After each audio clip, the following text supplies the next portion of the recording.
Hello and welcome to Round Robin. I'm your host, Robin McCormick with the City of Hampton, and today we're going to talk about a early childhood education center in Hampton with deep, deep roots. My guest is Jennifer Parish with Peake Childhood. Welcome. Well, thank you. I'm so happy to be here this morning with you. Well, now, the first time I talked to you recently, I thought you were new, and you're not. You just have a different name now. You've rebranded. Tell us a little bit about the history. Yes, so we have been here for a long time. We've actually been in existence for 51 years. We were previously known as the Downtown Hampton Child Development Center, but almost a year and a half ago, we changed our name to the Peake Childhood Center. But we still continue with the same mission. We want to provide that high quality and affordable program to our families. And while we're doing that for our youngsters, we want to make sure that we have them ready for school when they leave us. So we serve children from 6 weeks all the way through age 5.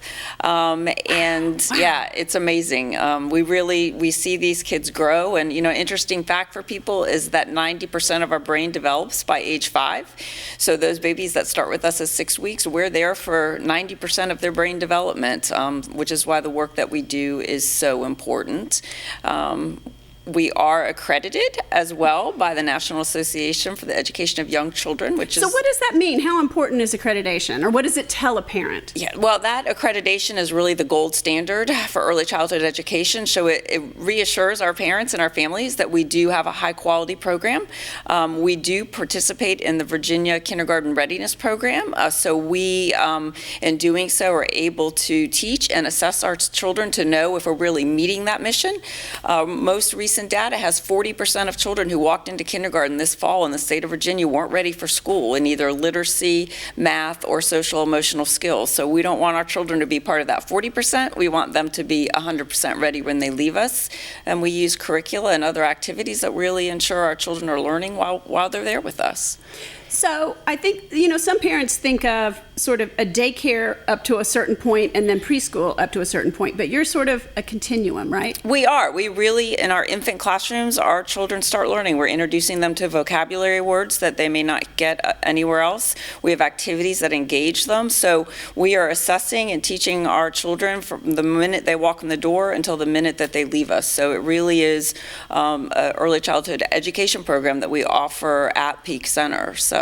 And tell people where Peake Center is, because I think things keep changing names. Yes, so we are on close to the corner of LaSalle and Armistead.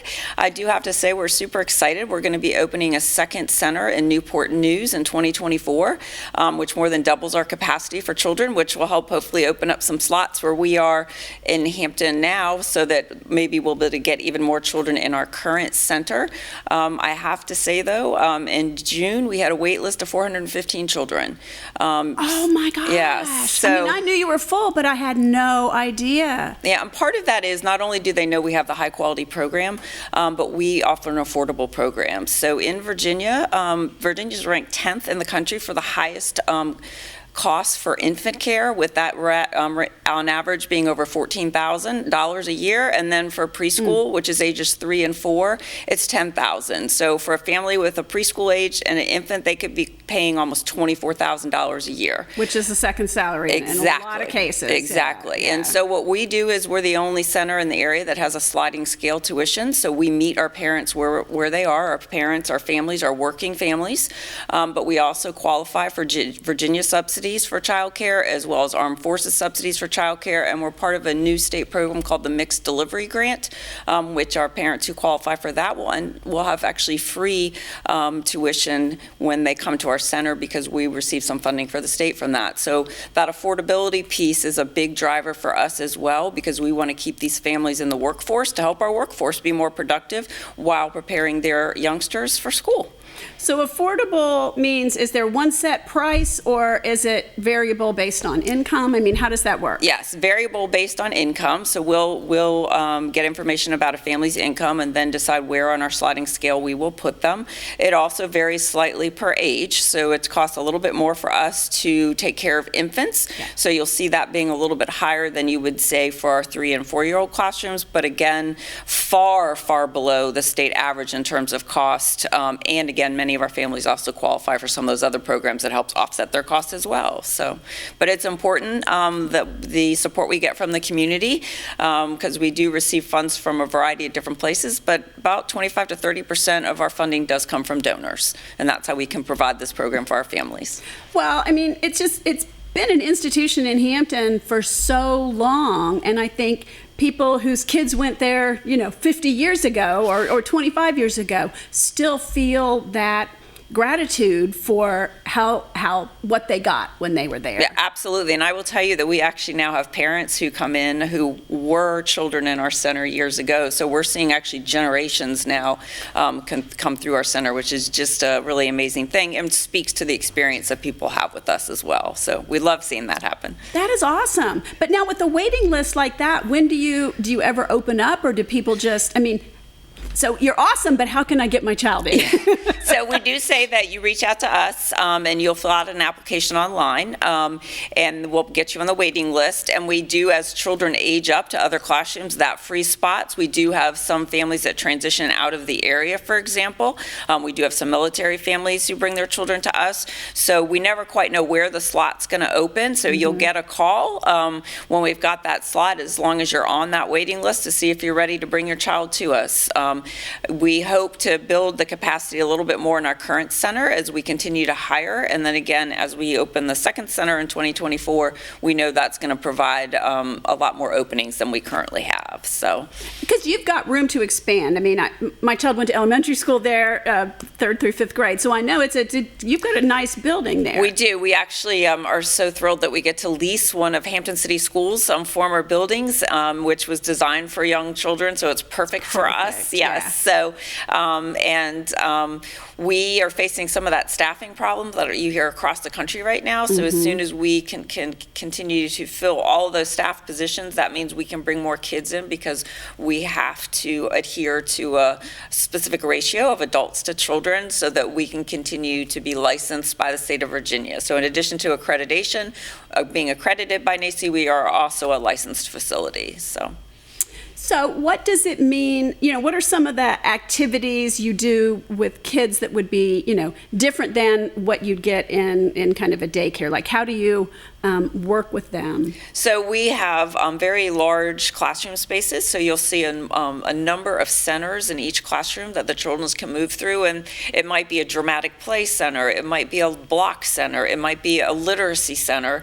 And so our children will move throughout those centers during the course of the day and enhance those skills. So whether it is the literacy skill, and people say, oh, they're playing with blocks. Well, really, the work with blocks is showing early math skills as they're working through some geometry. A teacher may talk to them about the shapes as they're doing that. So we do that, as well as then in circle time, really working specifically on some of those skills that we know they need to be successful in school. And throughout all of that, we're working on those social emotional skills, because those are as important as those literacy and math skills, because we need them ready to be able to interact with people in the right way, and function in a classroom as they'll need to when they get into kindergarten as well. So those are real important. But we have also a new big gross motor skills room where we've got a lot of activities, because we're building those gross motor skills, whether it's balance or other things like that. And then we have an outdoor learning program that our kids are out there almost all year long, so they can do some of that learning and building those skills, whether it's geometry or scientific experiments or discovery programs outside. They do that as well. So we keep them busy all day in a lot of different activities. Well, I think that's so important, because some people might think of preschool education as, mini elementary education, where there's a teacher talking and kids are doing something, and it isn't really like that. No. It's learning through play, it's playing through learning. Yes, it's exactly. All of That's that. exactly what it is. It doesn't, if you walk in a classroom, it doesn't look like a classroom you'd see, in a standard elementary school. But with that said, everything we're doing is preparing them to be successful in that classroom when they walk through the doors. And some of the assessments that we do provides data that is in a system that the kindergarten teachers can pull out and look at that data the minute the child's assigned to their classroom. So that's also nice, because we have that direct connection that way, so they're not spending the first month trying to figure out, like, where is this child with the different skills. So and have you found that your students are ready for kindergarten? I mean, you said that there was a huge chunk of kids who aren't. how have your children performed? Yeah, our children have performed really well. You know, we certainly are gathering data using some of these new Virginia Kindergarten Readiness Program assessments, but also we get longitudinal data from Hampton City schools. And so our children have done as well or better than their peers on all of the school success indicators as they've entered and moved through Hampton City schools. And we continue to get that data from them. A little bit challenging to get it during the pandemic because the Hampton City schools brought them home, couldn't get some of that data, but now that we're out of that and they're back in there in person, we're able to access that data more. And I have to say, I was so proud of our staff because throughout the pandemic, we stayed open and in person the entire time because we knew if our families didn't have a place to take their children, they couldn't work, and that was going to create other issues for our families, you know, financially as they struggle to get out of that cycle of poverty. So we've been open since it all started, which has been fabulous. That's amazing. Yeah. Now, if I'm a parent and of a young child, which of course I'm not anymore, but wanted to see how this works or was interested in signing up, what's a good way to learn more or maybe even to donate or contribute to? Yeah, just feel free to reach out to us. If you go to our website at peakcc.org, we can set you up for a tour. If you're a parent, you let them know that you're going to fill out the application to be on the wait list, which is online. And then we can bring you in for a parent tour. But if you're just somebody in the community that wants to learn more about us, we do what we call our milk and cookies tours. And we do those now both virtually and in person. So whatever would be the more comfortable way for you. And we run those several times during the course of the month. And we'd love to just show you what we do. And oftentimes we do that with people and they say they want to volunteer. And we end up having them in our classrooms working with our children or doing other activities. So we're open to bringing people in, and that's something we love to do. So that is wonderful. Is there anything you want to say that we haven't covered yet? No, I just want to thank you for the opportunity to be here to talk about our program and just encourage people to come and get to know a little bit more about us, because the work that we do is truly, I think, some of the most important work we can do for young children and for families who are out there in the workforce. So love to be able to share that. Thank you. Thank you so much. I appreciate it.